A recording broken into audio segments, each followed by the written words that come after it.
네, 안녕하세요. 임상시험센터 통계지원실의 이혜아입니다. 의학통계 관련하여 첫 번째 시간으로 분석용 자료셋 구축과 관련하여 주의할 사항들에 대해 소개해드리고자 합니다.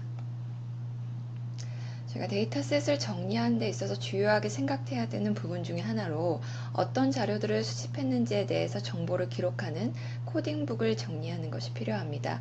코딩북은 보시는 것처럼 수집된 자료의 변수명이 무엇을 의미하는지와 어떠한 규칙으로 입력했는지에 대한 관련된 정보를 기록한 문서라고 생각하시면 되겠습니다.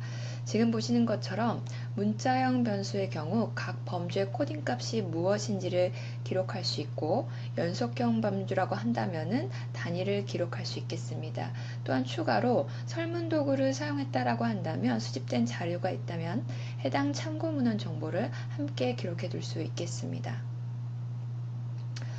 일반적으로 데이터 정리는 엑셀 프로그램을 주로 많이 이용하는데 어떤 다른 프로그램을 이용하든 자료의 첫 번째 행은 변수명을 기록하는 부분이라고 생각하시면 되겠습니다. 보시면 노란색으로 표기된 첫 번째 행이 변수명을 기입한 것으로 두 번째 행부터는 대상자 개인의 정보를 정리한 것으로 보시면 되겠습니다. 그리고 일반적으로 각 행은 한 개체의 정보를 의미하며 열의 정보는 서로 다른 변수 정보를 의미한다고 보시면 되겠습니다.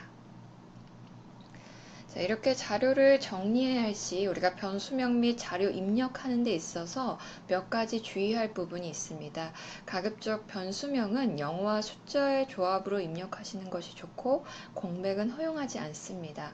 SPSS 프로그램은 한글을 인지하지만 해당 자료를 이용해서 다른 통계 프로그램을 이용한다고 한다면 오류가 발생할 수 있기 때문에 가급적 영어와 숫자 조합으로 변수명을 기입하시는 것을 추천해 드립니다. 그리고 변수명을 숫자로 기입을 시작할 경우 자료로 인지될 수가 있기 때문에 반드시 영어가 먼저 표기가 되고 특수문자의 경우는 언더바는 허용하지만 중간 하이픈 표기는 인지하지 않는 특징을 갖고 있습니다. 그래서 특수문자 사용 시에는 조금 주의하실 필요가 있겠습니다. 그다음에 데이터 값은 반드시 숫자로 입력되어야 합니다. 통계는 숫자를 이용해서 결과를 산출하는 것이기 때문에 문자로 입력된 자료는 분석에서 이용될 수 없습니다.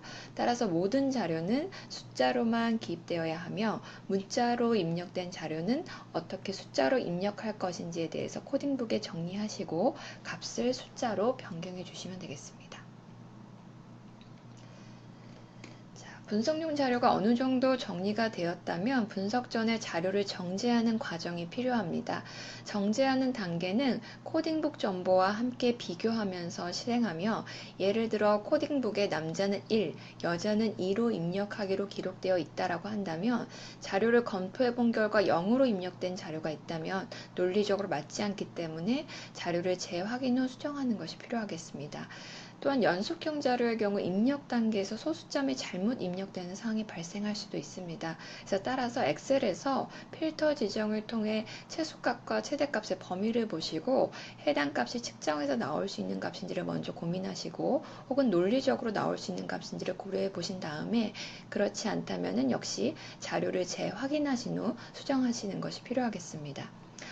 결측치는 확인하시는 것도 역시 정제하는 단계에서 굉장히 중요한 부분 중에 하나입니다. 가끔 임상지표 측정치에 측정치 이하인 경우 문자로 입력되는 경우도 있지만 공란으로 값이 비워진 경우가 있을 수 있습니다.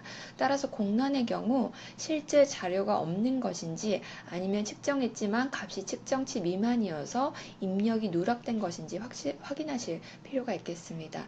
또한 자료가 0으로 입력 시에는 측정한 것으로 오해할 수 있기 때문에 결측치인 경우에는 이를 구분하기 위해서 입력된 값이 최대 두 자리만 허용된다고 한다면 실제 나올 수 없는 값인 9,999로 값을 입력을 하셔서 결측치를 구분하시는 것도 방법이 될 수가 있겠습니다. 추가로 이상치 같은 경우에는 자료가 정제가 된 후 분석 직전에 대상자 내에서 너무 튀는 값이 존재해서 결과에 영향을 미칠 수 있는지를 검토하는 것을 의미하는 것으로 해당 부분은 분석을 시작하는 단계에서 시행을 해 보실 수가 있겠습니다. 분석을 정지하는 과정은 충분한 시간을 가지고 꼼꼼하게 하시는 것이 중요합니다. 정지가 잘 이루어지지 않는다라고 한다면은 산출된 분석 결과를 신뢰할 수 없고 분석하고 다시 정지하고 분석하고 하는 좋지 않은 상황이 발생할 수 있기 때문에 분석을 시작하시기 전에는 내 자료에 문제가 없는지 꼼꼼하게 확인하는 과정이 중요하다라고 말씀드리고 싶습니다. 네. 자, 이제 그러면은 실제로 이제 엑셀에서 우리가 어떤 부분을 검토해야 되는지 제가 예시로 데이터로 통해서 간략하게 보여드리도록 하겠습니다. 자, 지금 보시게 되면 첫 번째 행은 지금 변수명을 나타낸다라고 말씀을 드렸었죠. 이런 변수명에 있어서 보시게 되면 이렇게 공란이 있습니다. 이렇게 공란이 있는 경우는 해당 부분을 공란으로 두시기보다는 이렇게 언더바를 처리하셔가지고 해당 부분을 메꿔주시는 게 좋겠습니다. 그리고 가급적이면 앞서 설명을 드린 대로 이렇게 한글 변수명이 있다라고 한다면 해당 부분을 영문으로 수정을 해주시면 좋을 것 같고요. 그 다음에 데이터로 봤을 때 지금 보시는 것처럼 이렇게 한글로 입력된 데이터가 있다라고 한다면 해당 부분에 대한 부분은 한글은 가급적이면 삭제를 해주시고 이 응답 없음에 대해서 어떻게 데이터를 입력을 하게 됐는지에 대한 룰을 보셔서 해당 부분의 정보를 채워주시면 좋겠습니다.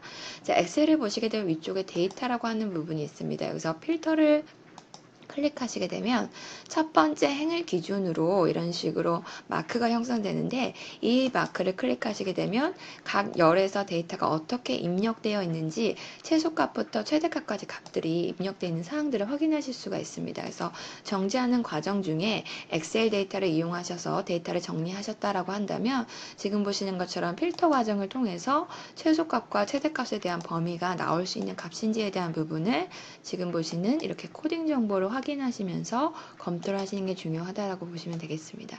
그래서 지금 제가 만약 예시로 HSCRP를 클릭을 해봤을 때 최소값이 0.15에서부터 지금 보시게 되면 최대값이 88.9가 나왔습니다. 굉장히 큰 값의 최대값이 형성이 되어 있는데 앞서 말씀드린 것처럼 이렇게 큰 값의 최대값이 있을 경우에 이게 측정치, 측정 기기를 통해서 나올 수 있는 값인지를 먼저 검토해 보시고 두 번째로는 이제 임상적으로 나올 수 있는 값인지를 검토해 보시면 되겠습니다. 그리고 만약에 이러한 두 과정 중에 사실 적합하지 않다라고 한다면 우리가 차트 리뷰 실질적으로 차트를 다시 한번 검토를 해서 해당 값이 정말 맞는지를 다시 한번 검토하는 과정이 필요하실 수가 있겠고 만약 맞다라고 한다면 실제로 차트에도 이런 식으로 기입이 되어 있다라고 한다면 해당 값에 대해서는 우리가 이제 이상치로 처리할 건지에 대한 부분을 분석 단계에서 결정하셔서 분석 정제를 수행해 볼 수도 있겠습니다.